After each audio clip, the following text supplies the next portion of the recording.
अस्सलाम वालेकुम। आज की इस वीडियो में हम बात करेंगे कि हमने स्टेटमेंट ऑफ इक्विवेलेंट प्रोडक्शन कैसे बनानी है और ये स्टेटमेंट ऑफ इक्विवेलेंट प्रोडक्शन क्यों आ गई है दरमियान में, क्योंकि हमने लास्ट वीडियो में देखा था, उसमें एक इलस्ट्रेशन में हमने प्रोसेस अकाउंट बनाया था कि जब हमारी कोई प्रोडक्ट फिनिश गुड्स में कन्वर्ट होती है तो वो डिफरेंट फेजेस से गुजर के कन्वर्ट होती है।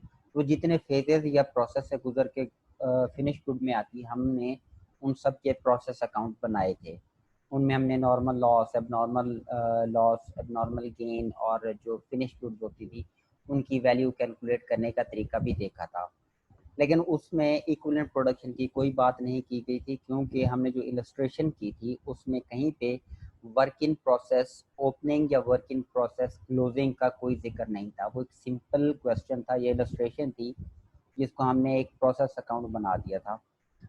लेकिन जहाँ पे हमें क्वेश्चन में कहीं पे वर्क इन प्रोसेस गिवन होगा, तो वर्क इन प्रोसेस के साथ हमें इक्विवेलेंट प्रोडक्शन बनानी पड़ेगी। और वो हमें इसलिए बनानी पड़ती है कि जब हम अपने एबनॉर्मल गेन या एबनॉर्मल लॉस की वैल्यू कैलकुलेट करना चाहते हैं, या जब हम अपनी फिनिश गुड्स की वैल्यू को कैलकुलेट करना चाहते हैं, तो हमें उस सूरत में इक्विवेलेंट प्रोडक्शन की एक स्टेटमेंट बनानी पड़ती है। तो वो इसलिए बनाते हैं कि ताकि हम पर यूनिट कॉस्ट निकाल सकें और फिर हम इनकी वैल्यू आइडेंटिफाई कर सकें। अगर आपने लास्ट वीडियो नहीं देखी तो वो देख लीजिए, उससे आपको बेहतर अंडरस्टैंडिंग होगी इसकी। अब ये क्वेश्चन है, क्वेश्चन में अच्छा उससे पहले ये थोड़ा देख लेते हैं। जब हम कोई भी इनपुट डालते हैं किसी प्रोसेस के अंदर, हमने इनपुट डाली, हम उसकी आउटपुट लेना चाहते हैं फिनिश गुड्स में, तो उसकी जो आउटपुट है वो 4-5 सिचुएशन में आ सकती है, 4-5 तरह की हो सकती है। पहले देखते हैं कि हम जो इनपुट डालते हैं, इनपुट में क्या क्या होता है। हम मटेरियल डालते हैं, हम फिर उस पर लेबर लगाते हैं, काम करके उसे फिनिश गुड में कन्वर्ट करती है। साथ में कुछ ओवरहेड्स लगते हैं, जैसे कुछ सुपरवाइजर की सैलरी या फैक्ट्री का रेंट, डेप्रिसिएशन वगैरह, मतलब ओवरहेड्स होते हैं। ये सारे एक्सपेंस होते हैं। तो उसके बाद हमारा रॉ मटेरियल फिनिश गुड में कन्वर्ट होता है। लेकिन जब हम इनपुट डालते हैं तो वो लाजमी नहीं कि सिर्फ वो फिनिश गुड्स में ही कन्वर्ट हो। तो जब रॉ मटेरियल डालेंगे तो हो सकता है उसमें से कुछ नॉर्मल लॉस हो जाए। नॉर्मल लॉस की बात भी हमने लास्ट वीडियो में की थी। ये भी हो सकता है कि कुछ चीज़ें, कुछ जो यूनिट है एबनॉर्मल लॉस में चले जाए, वेस्टेज में चले जाएं, इसकी भी बात की थी। इसके अलावा एबनॉर्मल गेन भी हो सकता है, कुछ फिनिश गुड्स में आ जाएगा और कुछ चीज़ें हमारी अभी इन प्रोसेस रह जाएंगी। मतलब जब भी हम किसी प्रोसेस के अंदर इनपुट डालते हैं, इनपुट में मतलब मटेरियल, लेबर और ओवरहेड्स डालते हैं, तो उनमें से हो सकता है कि कुछ नॉर्मल लॉस में चले जाएं, हो सकता है कुछ एबनॉर्मल लॉस में चले जाएं, या कुछ एबनॉर्मल गेन हो जाए हमें। कुछ चीज़ें फिनिश होके आ जाएंगी जो सेलेबल कंडीशन में होंगी, और कुछ चीज़ें अभी पाइपलाइन में होंगी जिस पे अभी और काम होना होगा। इन 5 में से कोई चीज़ें निकल सकती हैं। अभी देखें, नॉर्मल लॉस जब भी होगा तो आपने ये ज़हन में रखना है कि आपने इसको इग्नोर करना है, क्योंकि नॉर्मल लॉस होता ही होता है। तो हम इसमें ये नहीं देखते कि मटेरियल कितना लगा था, लेबर कितनी लगी है या एफओएच कितना लगा है, इसको हम इग्नोर करते हैं। आप ये माइंड, जब इलस्ट्रेशन सॉल्व करेंगे तो बेहतर आइडिया हो जाएगा। फिलहाल ये माइंड में रखें।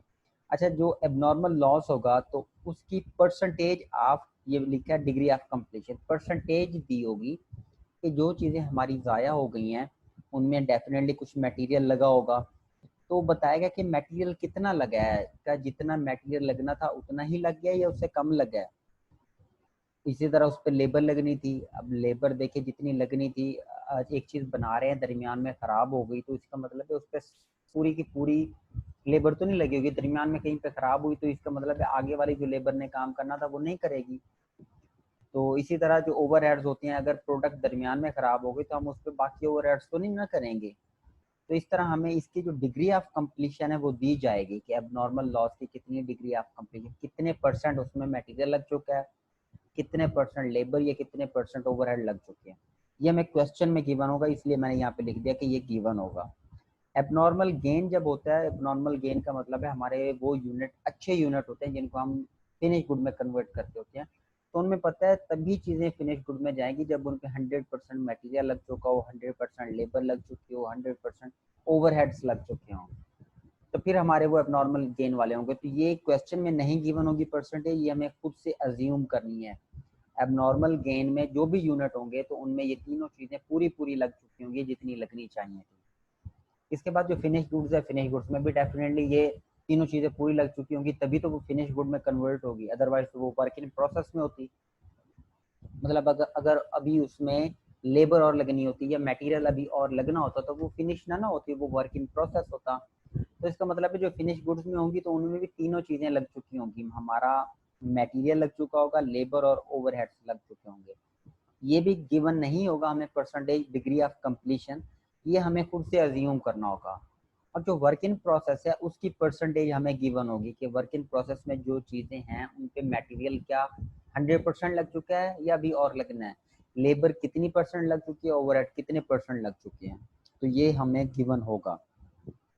अच्छा, क्वेश्चन में हमें ये जो स्क्रैप, ये जो चीज़ें हैं नॉर्मल लॉस, एबनॉर्मल लॉस, ये कैसे पता चलेगा? क्वेश्चन में हमें स्क्रैप के नाम से कोई एक एंट्री या एक ट्रांजैक्शन दी जाएगी, और स्क्रैप में हमारे पास तीन चीज़ें होती हैं, नॉर्मल लॉस होता है, प्लस एबनॉर्मल लॉस होता है, और माइनस उसमें एबनॉर्मल गेन होता है। तो अगर कहीं पे स्क्रैप दिया हुआ है तो समझ लें उसमें ये तीनों चीज़ें होंगी। तो हमने जो चीज़ रिक्वायर्ड होगी हम उसको पिक करेंगे। अब इलस्ट्रेशन देखते हैं, आपको आइडिया हो जाएगा मैं क्या बातें कर रहा था। अभी तक जस्ट मैंने ओवरव्यू दिया। अब ब्रेन मीडिया नेटवर्क 2009 की 19 का डाटा है, उसमें बताया गया कि प्रोसेस 1 का डाटा है ये, और मई मंथ का डाटा है। अब सिर्फ उसने एक प्रोसेस की बात किया, वरना डिफरेंट प्रोसेस हो सकते हैं, लास्ट वीडियो में भी डिस्कस किया। तो प्रोसेस 1 की बात की कि प्रोसेस 1 में मई में जो ट्रांजैक्शन हुई, जब मई में हमने जो प्रोडक्शन की वो क्या क्या थी, बता रहे जी मई के महीने में ओपनिंग वर्क इन प्रोसेस था हमारे पास 800 यूनिट, और उसकी कॉस्ट थी 4000 रुपये ओपनिंग। ये अभी मतलब अप्रैल के महीने में हमने कुछ चीज़ें जो अभी इन प्रोसेस में थी वो मई में आके, मतलब उसमें जो क्लोजिंग वर्क इन प्रोसेस था वो मई में आके ओपनिंग वर्क इन प्रोसेस बन जाएगा। तो कुछ चीज़ें थी जो पहले से ही इन प्रोसेस में थी, और उसकी वो डिग्री ऑफ कंप्लीशन भी बता रहा है। मैंने बताया था वर्क इन प्रोसेस की वो डिग्री ऑफ कंप्लीशन हमें बताएगा, ओपनिंग की भी और क्लोजिंग की भी। तो वर्क इन प्रोसेस की डिग्री ऑफ कंप्लीशन बताई कि ये जो 800 यूनिट हैं इसमें मटेरियल 100% लग चुका है, लेबर 60% लग चुकी है, और ओवरहेड 60% लग चुके हैं। अब इसमें एक और बात की उसने, इनपुट 9200 यूनिट्स। अब पहले से ओपनिंग हमारे पास था वर्क इन प्रोसेस 800 यूनिट का, हमने 9200 यूनिट और डाले इसमें प्रोडक्शन के लिए, ताकि हम काम करें इस प्रोसेस के अंदर, पहले प्रोसेस के अंदर, और उसकी जो वैल्यू थी वो 36,800 रुपये थी। फिर उसने बताया यूनिट स्क्रैप और 1200 यूनिट। अब ये देखें यूनिट स्क्रैप जो है इसमें तीनों चीज़ें हो सकती हैं, एबनॉर्मल लॉस हो सकता है, एबनॉर्मल गेन हो सकता है, और नॉर्मल लॉस हो सकता है। ये तीनों चीज़ें, ये बात की थी हमने कि स्क्रैप में क्या क्या चीज़ें होंगी। तो हम इसके पूरे के पूरे यूनिट उठा के नहीं लिख देंगे, क्योंकि हमें सिर्फ हम इसको तो इग्नोर करते हैं ना नॉर्मल लॉस को, और एबनॉर्मल लॉस को हम काउंट करेंगे, इसकी परसेंटेज हमें गिवन होगी। तो यहाँ पे ये जो परसेंटेज गिवन है ये बेसिकली एबनॉर्मल लॉस के लिए गिवन है, हमें एबनॉर्मल लॉस के लिए ये परसेंटेज यूज करनी है। आगे देखेंगे सोल्यूशन में कि इसको कैसे treat. Closing work in process दिया हुआ है, एंड पे कुछ चीज़ें बच गई थी जो अभी कंप्लीट नहीं हुई, उनकी डिग्री ऑफ कंप्लीशन दी हुई है कि मटेरियल 100% लग चुका है, लेबर 70%, ओवरहेड हमारे पास 70%। फिनिश गुड्स कुछ यूनिट है जो हमने बना के बेच दिए, वो थे 7900 यूनिट। जो नॉर्मल लॉस हुआ है वो 8% है, लास्ट वीडियो में डिस्कस किया था हमने। और जो स्क्रैप की वैल्यू है, जो स्क्रैप बिकता है नॉर्मल लॉस का, वो 4 पर यूनिट के हिसाब से बिकता है। अब आते हैं हम इसके सोल्यूशन की तरफ। अभी तक हम बात कर रहे थे इलस्ट्रेशन की डाटे की बात। तो हम ये देखें, ये मैंने जस्ट आपको ऊपर समझाने के लिए लिखे। अब हमने बनाना प्रोसेस अकाउंट है। बेसिकली प्रोसेस अकाउंट बनाने के लिए हमें चाहिए होता है कि स्टेटमेंट ऑफ इक्विवेलेंट प्रोडक्शन बनाते हैं, वो भी मैं बताऊंगा क्या होती है। ये प्रोसेस अकाउंट का परफॉर्मा वही है जो हमने लास्ट वीडियो में डिस्कस किया था। इसमें ओपनिंग, लास्ट वीडियो में जो हमने बात किया था ओपनिंग वर्क इन प्रोसेस नहीं था। हम यहाँ पे लिखेंगे ओपनिंग वर्क इन प्रोसेस, वो 800 यूनिट हैं। 800 यूनिट क्वेश्चन में गिवन है हमारे पास, तो 800 यूनिट लेंगे। अब ये देखें, दोबारा से मैं थोड़ा बता देता हूँ। जब प्रोसेस अकाउंट बना रहे होते हैं तो ये सिंपल टी अकाउंट की तरफ है, मतलब एक डेबिट साइड होगी, एक क्रेडिट साइड होगी। डेबिट साइड पे हम सारे अपने एक्सपेंसेस लिखते हैं, फिर क्रेडिट साइड पे लिखते हैं सारे एक्सपेंसेस, लेकिन इसके साथ एक यूनिट का कॉलम हम बना देते हैं एक्स्ट्रा, इसमें यूनिट्स लिखते हैं, बाकी सारे ये एक्सपेंसेस यहाँ पे होते हैं और इधर भी एक्सपेंसेस होते हैं हमारे पास। अब यहाँ पे हमने देखना है कि हमें जो चीज़ें आई थी प्रोसेस करने के लिए, चीज़ें बनाने के लिए, वो कितनी थी और उनका खर्चा कितना था। बेसिकली हम ये बताएंगे कि जो चीज़ें आई हैं कितनी हमारे प्रोसेस के अंदर चीज़ें आई हैं और उस पर कितना खर्चा लगा है। फिर हम क्रेडिट साइड पे बताएंगे कि वो चीज़ें कहाँ कहाँ गई हैं और उनकी क्या वैल्यू बनती थी। तो हम ये एक पूरी समरी बताएंगे ताकि हम अपने मैनेजर को जवाब दे सकें कि आपने जो चीज़ें दी थी हमें काम करने के लिए, फिनिश गुड में कन्वर्ट करने के लिए, हमने कितनी फिनिश गुड्स में कन्वर्ट की, कितना लॉस हो गया हमारा, कितना भी वर्क इन प्रोसेस है। तो प्रोसेस अकाउंट में ये डिटेल देते होते हैं। तो हम डेबिट साइड पे लिखेंगे कि पहले हमारे पास आया क्या आया। हमारे पास आया है 800 यूनिट हैं जो वर्क इन प्रोसेस में पड़े थे हमारे पास ओपनिंग के। तो हमने 800 यूनिट लिख दी और उसकी कॉस्ट भी लिख दी 4000 रुपये, हमें क्वेश्चन में गिवन है 4000 और 800 यूनिट। फिर हमने और यूनिट इसमें डाले, कितने यूनिट डाले थे 9200 यूनिट और डाले और उनकी कॉस्ट थी, ये देखें 9000 यूनिट हमने मजीद इसमें डाले और उसकी कॉस्ट थी 36,800। तो हम ये लिखेंगे कि आपने मैनेजर साहब के 9200 यूनिट और दिए और उनकी कीमत 36,800 रुपये है। इसके अलावा जब चीज़ें आ जाती हैं तो मटेरियल नहीं लगता, उस पर लेबर भी फिर लगती है, ओवरहेड्स भी लगते हैं। तो हम बताएंगे कि यहाँ पे सन्ड्री मटेरियल है, लास्ट वीडियो देखेंगे आपको पता चलेगा सन्ड्री मटेरियल क्या है। लेबर हमें पता है कि इस बार हमने कितनी लगाई, लेबर की वैल्यू गिवन है। मैंने यहाँ पे शायद नहीं लिखी, लेकिन लेबर की वैल्यू की जो हमारी लेबर लगी है वो लगी है 16,740 की। ये ट्रांजैक्शन लिखना मैं भूल गया। और उस पर फैक्ट्री ओवरहेड जो हुए हैं, ओवरहेड के एक्सपेंसेस वो 8,370 के हुए हैं। देखें जब मटेरियल आता है तो उस पर लेबर काम करिए ताकि फिनिश गुड में कन्वर्ट करे, उसको कुछ पैसे देने पड़ते हैं। तो हम ये बता रहे हैं कि लेबर को हमने 16,760 रुपये दिए जिन्होंने इन यूनिट्स पे काम किया, इनको फिनिश गुड में कन्वर्ट करने के लिए। ओवरहेड पे हमने कितने लगे, जैसे डेप्रिसिएशन वगैरह या जैसे फैक्ट्री का रेंट, वो लग गया 8,370 रुपये। तो हम ये टोटल कर लेंगे, हम कहेंगे मैनेजर साहब आपने हमें 10,000 यूनिट दिए थे और उनकी जो टोटल कॉस्ट थी वो 65,910 रुपये थी। वो पूछेगा ठीक है अब बताओ कहाँ कहाँ गए। अब हम उसे बताएंगे कि वो यूनिट गए कहाँ पे, वो क्रेडिट साइड पे लिखेंगे। तो हमें पता है क्वेश्चन में गिवन है, सबसे पहले हम नॉर्मल लॉस लिखते होते हैं। लास्ट वीडियो को रेफर करूँगा फिर। तो इसमें नॉर्मल लॉस उसने बताया 8% है हमारे पास। तो हम कहेंगे कि 8% तो नॉर्मल लॉस है। 10,000 यूनिट आपने दिए थे, उसमें 8% तो ज़ाया होने ही होने हैं, वो हमारा कोई कंट्रोल नहीं है। तो वो 10,000 का 8% ले तो 800 यूनिट आ गए। और उनकी वैल्यू क्या है कि ये स्क्रैप हम बेचते हैं, जो चीज़ें ख़राब हो जाती हैं हम उनको कुछ ना कुछ कीमत पे बेच देते हैं। वो 4 रुपये के हिसाब से बिका है पर पीस। तो हमने 800 को 4 से मल्टीप्लाई किया तो हमारे पास 3200 यूनिट आ गए। इस वैल्यू को भी फिलहाल भूल जाएं, इसको भी भूल जाएं, इस वैल्यू को और इसको मैं ये कैलकुलेट करके बताता हूँ। फिर हमने कहा कि हमने कुछ चीज़ें अभी वर्क इन प्रोसेस में पड़ी हैं जो फिनिश ही नहीं हुई। वो पूछेगा कितनी है, हम बताएंगे जी वर्क इन प्रोसेस में पड़ी है 900 यूनिट अभी वर्क इन प्रोसेस में है। ठीक है, वो कहेगा 900 यूनिट आ गए, वैल्यू अभी नहीं लिखी, हमने नहीं बताई। ये वैल्यू कैलकुलेट करने के लिए ही हम स्टेटमेंट ऑफ इक्विवेलेंट प्रोडक्शन बनाते हैं। फिर हमने कहा कि हमने इसमें 7,900 यूनिट बना के बेच दिए थे, आगे दे दिए थे। 7,900 यूनिट फिनिश करके नेक्स्ट डिपार्टमेंट को दे दिए थे, तो वो ट्रांसफ़र कर दिए। तो वो कहेगा ठीक है, इन सबको जमा करें तो ये तो 9600 यूनिट बन रहे हैं ना, मैंने तो आपको 10,000 यूनिट दिए थे, बाकी 400 कहाँ गए। तो हम कहेंगे 400 एबनॉर्मल लॉस है, वो लॉस जो हमने सोचा ही नहीं था लेकिन वो लॉस हो गया, यूनिट ज़ाया हो गया, पता नहीं कहाँ गए। तो कहेगा ठीक है यूनिट तो पूरे हो गया, मुझे ये पैसे भी पूरे करके दो, जो 65,910 रुपये बनते थे इसको पूरा करो। तो हमने ये 3200 सिर्फ लिखा है, बाकी इनकी वैल्यू लिखने के लिए हमें बनानी पड़ती है स्टेटमेंट ऑफ इक्विवेलेंट प्रोडक्शन। क्योंकि हम इसको पर यूनिट कॉस्ट से मल्टीप्लाई करेंगे तो इसकी वैल्यू आएगी, इसको भी पर यूनिट कॉस्ट से मल्टीप्लाई करेंगे और इसको भी पर यूनिट कॉस्ट से मल्टीप्लाई करेंगे, हम पर यूनिट कॉस्ट निकालेंगे। क्योंकि और पर यूनिट कॉस्ट कैसे निकलती होती है, हमारी जो टोटल कॉस्ट होती है उसको डिवाइड करते हैं जो हम नंबर ऑफ यूनिट्स बनाते हैं उनसे। तो हमें जब टोटल कॉस्ट, तो हमें पता है कि ये कॉस्ट हमारी लग गई, लेकिन हमें ये नहीं पता कि यूनिट कितने बनाए हैं।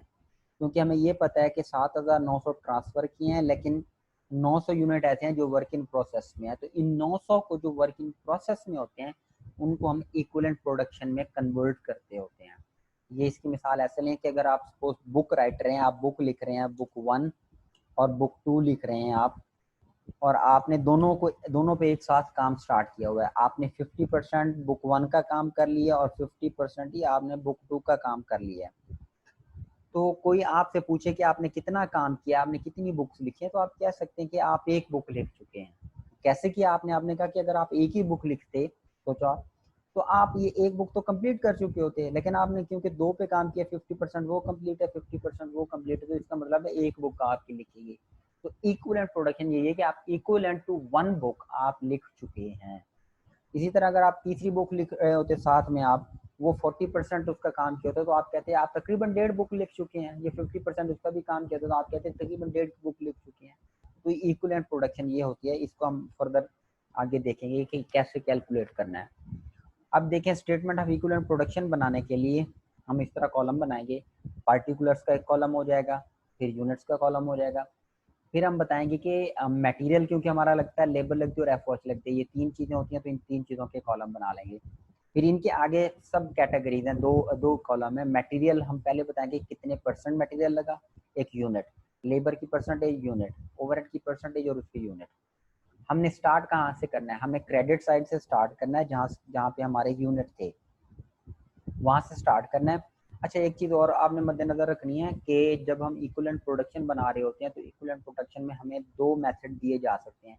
वो हमें कहेगा कि या तो आप FIFO मेथड के थ्रू इक्विवेलेंट प्रोडक्शन बनाएं, या आप एवरेज मेथड के थ्रू इक्विवेलेंट प्रोडक्शन बनाएं। हमारी इस इलस्ट्रेशन में हमने FIFO मेथड को यूज़ करते हुए इक्विवेलेंट प्रोडक्शन की स्टेटमेंट बनानी है।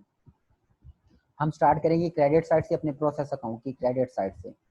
तो वो देखें, हमने स्टार्ट किया, सबसे पहले आ रहे हैं नॉर्मल लॉस। नॉर्मल लॉस हमारे पास कितने यूनिट हैं, 800 यूनिट। मैंने लिखा नॉर्मल लॉस, साथ में लिखा 800 यूनिट। और यहाँ पे शुरू में मैंने बताया था, जहाँ कहीं भी नॉर्मल लॉस हो तो हम उसको इग्नोर करते हैं, हम ये नहीं देखते कि उसमें कितना मटेरियल लगा, कितनी लेबर लगी, कितनी ओवरहेड, उसको इग्नोर करते हैं। तो यहाँ पे मैंने परसेंटेज भी 0 लिखा, मतलब कोई नहीं, यूनिट, ये सारी चीज़ें मैंने इग्नोर की। बस आपने सिर्फ यूनिट यहाँ पे लिख लेने हैं। दूसरे नंबर पे हमारे पास आ रहे थे एबनॉर्मल लॉस के यूनिट। तो एबनॉर्मल लॉस मैंने लिखा, उसके यूनिट लिखे 400। अब एबनॉर्मल लॉस की यूनिट गिवन है 400। अब यहाँ पे डिग्री ऑफ कंप्लीशन आएगी, क्योंकि मैंने यहाँ पे आपको बताया था एबनॉर्मल लॉस में आपने डिग्री ऑफ कंप्लीशन देखनी है, और वो हमें क्वेश्चन में गिवन होगी। और यहाँ क्वेश्चन में इसकी कहाँ पे मिलेगी कि स्क्रैप करके कहीं लिखा होगा ऐसा कुछ वर्ड, तो उसके साथ परसेंटेज गिवन होगी, वो परसेंटेज हम एबनॉर्मल लॉस के लिए यूज़ करेंगे। तो यहाँ पे देखें, उसने हमें बताया कि जो स्क्रैप थे 1200 यूनिट हैं, और उनका जो डिग्री ऑफ कंप्लीशन है वो मटेरियल 100% लग चुका है, लेबर और ओवरहेड 80% लग चुकी हैं। तो यहाँ पे लिखेंगे हम एबनॉर्मल लॉस के 400 यूनिट। फिर हम देखेंगे कि मटेरियल तो 100% लग चुका है भाई, उसमें यही है ना, मटेरियल उसने कहा कि 100% लग चुका है। इसका मतलब है इस पे मटेरियल और नहीं लगना था, जितना लगना चाहिए था वो लगा चुके हैं। लाइक हम शर्ट्स की बात करें, अगर हम शर्ट्स बना रहे हैं तो उसमें कपड़ा लगता है, जो मटेरियल है, हमने कपड़ा काट के दिया आगे प्रोडक्शन वालों को कि आप काम करो, उन्होंने आगे उसका एबनॉर्मल लॉस कर दिया कि उसको आग लग गई या वो पूरी खराब हो गई, तो उस पर और मटेरियल तो नहीं लगना था, कपड़ा तो जो लगना था हम लगा चुके हैं, तो मतलब मटेरियल पूरा लग चुका है। लेकिन आगे लेबर लगनी थी, उसकी सिलाई करनी थी, उन्होंने उनकी क्वालिटी चेक करनी थी, बटन वगैरह लगाने थे, काज वगैरह करने थे, तो ये सारी चीज़ें करनी, पैकेजिंग करनी थी, तो लेबर लगनी थी। वो कहता है लेबर जितनी लगनी थी वो सारी नहीं लगी, वो पैकेजिंग से पहले ही काम खत्म हो गया उसका, वो डिस्ट्रॉय होगी, तो पैकेजिंग वाली लेबर तो काम नहीं ना करेगी, वो लेबर बच जाएगी।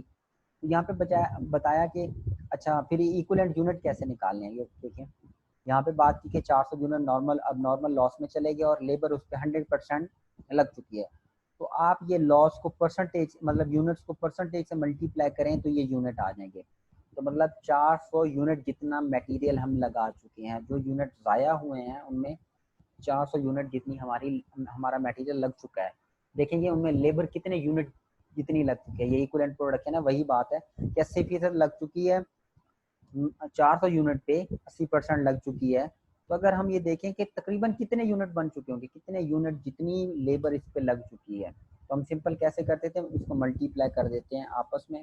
मतलब 400 को 80% से मल्टीप्लाई करें, तो 80% से मल्टीप्लाई करेंगे तो 320 जितनी लेबर इस पे लग चुकी है, 320 यूनिट जितनी, अगर यही लेबर 320 यूनिट पे लगती तो वो यूनिट कंप्लीट हो जाते। इसी को कहते हैं इक्विवेलेंट प्रोडक्शन के, इक्विवेलेंट हमने इतना काम कर लिया। ओवरहेड में देखें तो ओवरहेड को भी हम 80% था, कंप्लीट हो चुका था, 80% को 400 से मल्टीप्लाई करें तो ये भी 320 यूनिट आ जाएंगे। तो यहाँ तक ये हमें समझ आ गई। अब हम बात करेंगे फिनिश गुड्स की। ये जो हमारा फाइफो मेथड या हमारा अपना एवरेज मेथड है वो सिर्फ फिनिश गुड्स पे अप्लाई होता है, तो इसलिए इसको मैंने जस्ट रेड कर दिया है। बाकी सारी चीज़ें सेम रहेंगी, अगर आपका एवरेज मेथड हो या फाइफो मेथड हो, बाकी चीज़ें सेम रहेंगी। अब हम देखेंगे यहाँ पे हमने फिनिश गुड्स बतानी है, फिनिश गुड्स जो गई हैं वो लिखनी है। फिनिश गुड्स हमें पता है गई हैं 7,900, लेकिन हमने ये बताना है क्योंकि फाइफो मेथड यूज़ कर रहे हैं, 7,900 में से हम ये बताएंगे कि कहाँ कहाँ से चीज़ें बन के गई हैं, क्योंकि हमारे पास कुछ ओपनिंग वर्किंग प्रोसेस था, फिर हमने कुछ और चीज़ें डाली। ओपनिंग जो वर्किंग प्रोसेस था, फर्स्ट इन फर्स्ट आउट का मतलब है पहले चीज़ें आएंगी और पहले जाएंगी, मतलब जो चीज़ें पहले आई थी प्रोसेस के अंदर, प्रोसेस होने हम उनको पहले कंप्लीट करेंगे। जो चीज़ें पहले बन रही थी, पाइपलाइन में थी, हम उनको पहले फिनिश करेंगे, फिर इन चीज़ों पे काम करेंगे। तो जो पहले वर्क इन प्रोसेस था वो हमारे पास 800 यूनिट था। ये देखिए opening work in process 800 unit है, तो इसका मतलब है 800 यूनिट तो हम वो बनाएंगे जो ओपनिंग वर्क इन प्रोसेस वाला था, वर्क इन प्रोसेस वाला 800 यूनिट तो ये बनाएंगे। और फिर हम क्या करेंगे, फिर जो रिमेनिंग यूनिट रहते हैं, रिमेनिंग कितने रहते हैं, रिमेनिंग 7100 यूनिट रह गए जो हमने बनाने हैं। तो ये कहाँ से बनाएंगे, तो डेफिनेटली जो हमारे पास इस साल चीज़ें आई होंगी 9200 यूनिट, उनमें से बाकी चीज़ें बनाएंगे। तो ये हमने बताना है, ये हमने सेग्रीगेट करके यहाँ पे लिखना है फिनिश गुड्स में। तो हम फिनिश गुड्स में लिखेंगे कि सबसे पहले जो ओपनिंग वर्किंग प्रोसेस था हमने वो कंप्लीट किया। अच्छा जी, वो कितने यूनिट थे वो पूछेगा, हम कहेंगे 800 यूनिट। फिर आगे इनकी परसेंटेज भी हमने लिखनी है कितनी है, तो ओपनिंग वर्किंग प्रोसेस की परसेंटेज उसने हमें दी हुई थी। ओपनिंग ये देखें, ओपनिंग मटेरियल 100% लग चुका था, लेबर 60% और एफओएफ भी 60% ये लग चुके हैं। अब हम ये देखेंगे कि इस साल अगर पहले उस पर मटेरियल लग चुका है पूरे का पूरा जितना लगना चाहिए था, तो इस साल या इस महीने, क्योंकि ये मंथली, इस महीने तो हम उस पर कोई मटेरियल नहीं लगाएंगे, मटेरियल की परसेंटेज 0 आएगी। यहीं पे स्टूडेंट गलती करते हैं। तो इस साल हम 0 लिखेंगे, 0 को आप 800 से मल्टीप्लाई करें तो 0 आ जाएगा। अब हम बात करें इसकी लेबर की, तो लेबर उसने कहा वो 60% लग चुकी थी। अब लेबर 60% लगी है, तो पहले अगर पिछले साल लेबर ने 60% अपना काम कर लिया है, तो इस साल या इस महीने हम कितना और काम करेंगे, हम 40% और काम करेंगे। तो आपने ओपनिंग में हमेशा से ये ध्यान रखना है कि आपने जो रिमेनिंग वर्क रहता हो, परसेंटेज रहती है वो लिखनी है। तो यहाँ पे रिमेनिंग 40 रहती है, क्योंकि टोटल हमने 100% लेबर लगानी थी ना, चीज़ें तभी जाके कंप्लीट होती। हम उनमें से 60% पहले लगा चुके थे पिछले महीने, तो और कितना और लगाए, हम 60% लगा चुके थे कि ये वर्क पूरा हो जाए 100%। तो इसका मतलब है और हम 40% लगाएंगे तो ये जाके वर्क कंप्लीट हो जाएगा। तो इसका मतलब है हमने इस साल जो लगानी थी वो लिखेंगे परसेंटेज 40%। 40% को 800 से मल्टीप्लाई करें तो 320 यूनिट आ जाएंगे इक्विवेलेंट प्रोडक्शन के। इसी तरह ओवरहेड के भी 40% रिमेनिंग हम लगाएंगे, इसको इससे मल्टीप्लाई करें तो 320 यूनिट आ जाएंगे। अच्छा, करंट ईयर हमने कितने बनाए, करंट ईयर हमने बनाए 7,100 यूनिट, ये करंट ईयर में से थे। तो इसका मतलब है जो करंट ईयर में बनाया उसमें लेबर भी 100% लगी होगी, इसको जब इससे मल्टीप्लाई करेंगे तो 7100 यूनिट आ जाएंगे।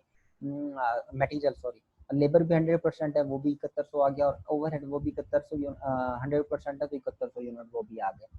क्योंकि इस साल हमने फिनिश किया है तो इस पर लेबर भी 100% लगी होगी हमारी, मटेरियल भी इसी साल 100% लगा होगा, ओवरहेड भी 100% लगे होंगे, तो तभी जाके कंप्लीट हुआ है। तो ये हमने लिखा। तो ये टोटल यूनिट, अच्छा इनको कर लेना है हमने, ये टोटल हो गई। यहाँ पे एक चीज़ और रह गई हमारे पास, closing working process.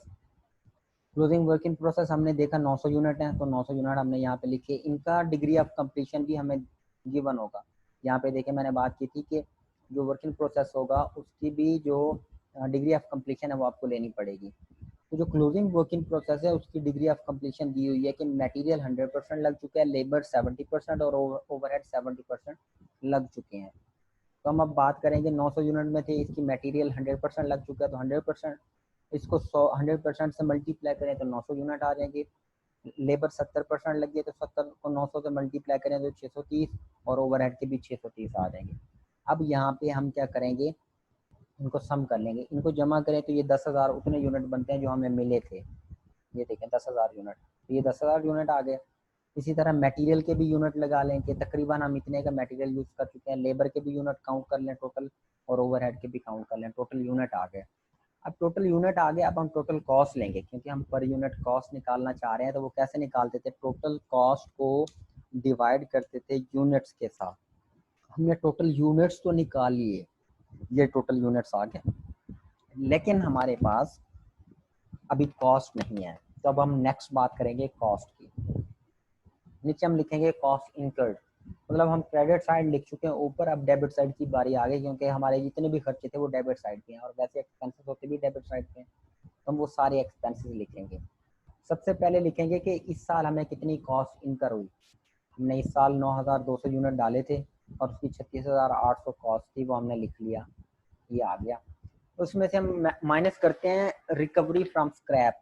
Last video देखें, जो हमें स्क्रैप बेचने से पैसे मिलते हैं वो माइनस करते होते थे। मैं फिर रेकमेंड करूंगा लास्ट वीडियो देखें अगर आपको ये पॉइंट समझ नहीं आया। तो ये 3200 उसमें से माइनस कर लिया। इसमें कोई स्क्रैप से कुछ नहीं मिला था, इसमें भी कुछ नहीं मिला था। अच्छा सॉरी, ये हमने मटेरियल का तो लिख दिया। आगे हमने लेबर के नीचे उसका लेबर का लिखना है। लेबर कितनी की है, 16,700 की, और ओवरहेड है 8,370 की। तो हमने लेबर के नीचे उसकी टोटल कॉस्ट लिख ली 16,740, और ये इसके ओवरहेड के नीचे 8,370 ये लिख ली। अब हम पर यूनिट कॉस्ट निकालेंगे। हमारे पास सारा डाटा आ गया, हमने यूनिट्स भी निकाल लिए और यूनिट्स निकाले इक्विवेलेंट प्रोडक्शन की मदद से। टोटल कॉस्ट भी निकाली, अब डिवाइड करके पर यूनिट कॉस्ट आ जाएगी। तो पर यूनिट कॉस्ट आएगी तो हम इनसे मल्टीप्लाई करवा के इनकी वैल्यू लिख सकेंगे। तो ये पर यूनिट कॉस्ट निकालने के लिए हम टोटल कॉस्ट डिवाइड करेंगे। हम यहाँ पे मैंने देखें टोटल कॉस्ट हमारी ये है इतनी, ये टोटल कॉस्ट है, डिवाइड करेंगे टोटल यूनिट से, मटेरियल के टोटल यूनिट, तो ये देखिए 4 आ गई। इसी तरह ये हमारे पास टोटल कॉस्ट है, इसको इससे डिवाइड करेंगे तो 2, कि अगर हम जो चीज़ बना रहे हैं उसमें 4 रुपये का मटेरियल लगता है, हमने ये कैलकुलेट करके देख लिया। 2 रुपये की लेबर लगती है और 1 रुपया ओवरहेड्स के लगते हैं, ये हमने कैलकुलेट कर लिया, तीनों के कैलकुलेट कर लेने। तो हमें कॉस्ट पर यूनिट निकल आई, कॉस्ट पर यूनिट हमारे पास आ गई। अब हमें जब कॉस्ट पर यूनिट आ गई तो हम इनकी वैल्यू कैलकुलेट करके लिखेंगे ताकि ये लेवल हो सके और हम अपने मैनेजर को जवाब दे सकें। तो सबसे पहले तो हमने यहाँ पे एबनॉर्मल लॉस की वैल्यू फाइंड आउट करनी है, वो देखेंगे कितनी बनती है इसकी वैल्यू। ये इसकी पहली कैलकुलेशन है। एबनॉर्मल लॉस के 400 यूनिट थे, हमें पता है 400 यूनिट है, और हमें पता है कि चीज़ बनाने में 3 चीज़ें लगती हैं, मटेरियल, लेबर और ओवरहेड। तो मटेरियल के कितने यूनिट लग चुके हैं अब नॉर्मल लॉस में देखें तो मटेरियल के हमारे पास, जब अब नॉर्मल लॉस की बात करें तो मटेरियल के अंडर 400 यूनिट आ रहे हैं कि 400 यूनिट जितना मटेरियल लग चुका है। लेबर 320 यूनिट जितनी लगी और ओवरहेड भी 320 यूनिट जितने लगे हैं। तो ये हमें इंफॉर्मेशन इक्विवेलेंट प्रोडक्शन से पता है। हमने कहा जो 400 यूनिट ज़ाया हुए हैं उनमें मटेरियल 400 यूनिट जितना ही लगा है और उसमें लेबर 320 यूनिट जितनी लगी और ओवरहेड 320 यूनिट जितने लगे हैं। तो ये इनको आप क्या करेंगे, 400 को मल्टीप्लाई करेंगे 4 से, क्योंकि मटेरियल का रेट क्या है 4 रुपये पर यूनिट, ये हम निकाल चुके हैं। तो हमने कहा कि मटेरियल हमारे पास लगा है 400 यूनिट जितना, 4 से मल्टीप्लाई किया तो 1600, लेबर 320 जितनी, उनको 2 से मल्टीप्लाई किया क्योंकि लेबर 2 रुपये घंटे के 2 रुपये के हिसाब से पड़ रही है, तो वो 640 हो गए, और ओवरहेड हमारे पास 1 रुपये के साथ 320 हो गए। इनको जमा करेंगे तो 2560। तो हमने एबनॉर्मल लॉस की वैल्यू निकाल ली, 2560 हमारे पास ये वैल्यू आ गई, हम लिख सकते हैं। अब हमें चाहिए वर्क इन प्रोसेस की वैल्यू। तो वर्क इन प्रोसेस में पता है 900 यूनिट है, ये वाले 900 यूनिट, और वर्क इन प्रोसेस में भी तीनों चीज़ें होती हैं, मटेरियल होता है, लेबर होती है और ओवरहेड होती है। अब हम देखेंगे इक्विवेलेंट प्रोडक्शन में कि ये कितने कितने थे। हमने ये इसीलिए कैलकुलेट की थी स्टेटमेंट ऑफ इक्विवेलेंट प्रोडक्शन, कि हमें पता चले। जो क्लोजिंग वर्क इन प्रोसेस है वो देखें, इसमें लेबर मटेरियल 900 यूनिट जितना लग चुका है, लेबर 630 और एफ 630 यूनिट जितनी लग चुकी है। तो वही बात हमने ये लिखी कि जो 900 यूनिट इन प्रोसेस में है उनमें मटेरियल तो पूरा लग चुका है 900 यूनिट जितना, और नहीं लगना, और उसको मल्टीप्लाई करेंगे 4 से तो 3600 ये आ जाएगा। लेबर लग चुकी है 630 यूनिट जितनी, तो उसको 2 से मल्टीप्लाई करेंगे, रेट क्योंकि 2 था 1260 आ गया। ओवरहेड हमारे पास 630 और 1 से मल्टीप्लाई किया 630, तो ये 5490 आ गया। इन तीनों को जमा करें तो हम इसकी वैल्यू भी लिख सकते हैं 5490, तो ये भी आ गई हमारे पास। अब हमने फिनिश गुड्स की वैल्यू निकालनी है ताकि हम लेवल कर सकें। अब हमने जो फिनिश गुड्स दिए हैं वो दिए हैं 7900 यूनिट फिनिश गुड्स में गए हैं, और हमें पता है कि 7,900 यूनिट में से कुछ चीज़ें जो थी पहले वर्क इन प्रोसेस में थी। जो चीज़ें पहले वर्क इन प्रोसेस में थी उन पे कुछ ना कुछ कॉस्ट तो आई होगी ना, तो वो भी तो ऐड करेंगे टोटल कॉस्ट में। तो हमने देखेंगे कि जो चीज़ें वर्क इन प्रोसेस में थी उनकी कितनी कॉस्ट थी। ये कॉस्ट हमारे पास कि जो 800 यूनिट वर्क इन प्रोसेस में थे उनकी कॉस्ट 4,000 है। और वैसे यहाँ पे भी देखें जो ओपनिंग वर्क इन प्रोसेस था 800 यूनिट, उनकी कॉस्ट 4,000 है। और हमने जब कॉस्ट कैलकुलेट की थी उस कॉस्ट को छोड़ा था, तो वो इसलिए छोड़ा था कि वो यहाँ पे आएगी फिनिश गुड्स में। तो हम ये लिखेंगे कि हम जो 7,900 यूनिट बना चुके हैं, फिनिश कर चुके हैं, उनमें कुछ ओपनिंग वर्क इन प्रोसेस था जिनकी कीमत थी 4,000 रुपये। तो ये लिखा कि प्रीवियस डिपार्टमेंट या प्रीवियस पीरियड कॉस्ट, पिछले महीने हमें इतनी कॉस्ट उनकी बेयर करनी पड़ी थी जो चीज़ें अब हमने बनाई हैं।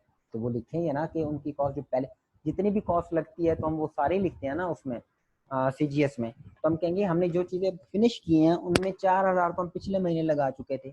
फिर हम देखेंगे कि इस महीने कितना लगाया, ये तो पिछले महीने का था। हम कहेंगे कि इस महीने जो वर्क इन प्रोसेस था हमारे पास करंट पीरियड, उसमें हमने कितना लगाया। तो ये ओपनिंग वर्क इन प्रोसेस की बात हो रही है। ऐसे ही ओपनिंग वर्क इन प्रोसेस यहाँ पे भी लिखे। तो ओपनिंग वर्क इन प्रोसेस में देखें कितने यूनिट थे। Opening work in process material में कोई यूनिट नहीं है, लेबर में 320 और ओवरहेड में भी 320 यूनिट। कि इस साल हमने जो ओपनिंग वर्क इन प्रोसेस था उसमें मटेरियल कुछ भी नहीं लगाया, तो यहाँ पे वैल्यू कुछ भी नहीं आएगी, जीरो हो जाएगी। लेकिन लेबर हमने 320 यूनिट जितनी लेबर लगाई इस महीने करंट में, ये तो पिछले पहले का खर्चा था, हमने वो लिख लिया। और जो अब लगाया खर्चा, जो अब किया वो लिख रहे हैं।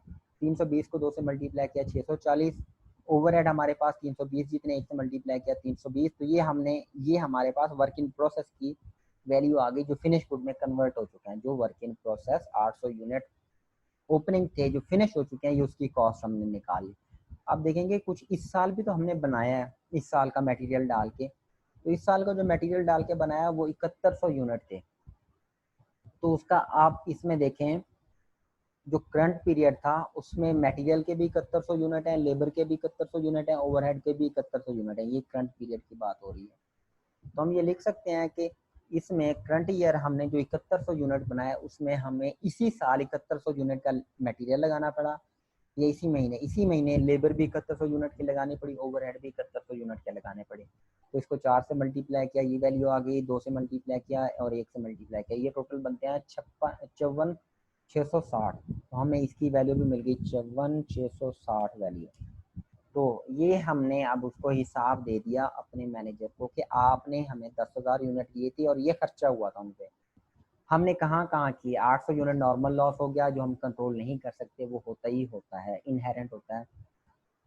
ये 400 यूनिट हमें पता नहीं कहाँ हम ज़ाया कर, अब नॉर्मल लॉस हो चुका और उसकी ये वैल्यू थी। और ये जो नॉर्मल लॉस था उसकी वैल्यू हमें ये रिकवर हुई, हमने बेच के इतनी उसकी अमाउंट मिल गई। ये जो चीज़ें ज़ाया हुई उनके पैसे तो वैसे ज़ाया हो गए, चले गए। जो वर्क इन प्रोसेस था उनकी वैल्यू कितनी बन रही है और जो चीज़ें हमने फिनिश गुड में कन्वर्ट की उसकी वैल्यू कितनी बन रही है। ये 10,000 यूनिट है भाई, इनका हिसाब ले लो और ये टोटल कॉस्ट है उनका हिसाब ले लो। तो ये थी हमारे पास इक्विवेलेंट प्रोडक्शन। इक्विवेलेंट प्रोडक्शन की हमें ज़रूरत तब पड़ती है जब हमारे क्वेश्चन में कहीं वर्क इन प्रोसेस दिया हो। अगर वर्क इन प्रोसेस नहीं दिया तो हमारे पास ये सारी कैलकुलेशन बच जाती है। बड़े ईजी तरीके से हम पर यूनिट कॉस्ट निकाल के उसको एबनॉर्मल लॉस से भी मल्टीप्लाई कर देते हैं और फिर इसके साथ भी मल्टीप्लाई कर देते हैं। जो फिनिश गुड्स होती हैं उसमें वर्क इन प्रोसेस होता ही नहीं है, तो उसके साथ मल्टीप्लाई करने की ज़रूरत ही नहीं पड़ती।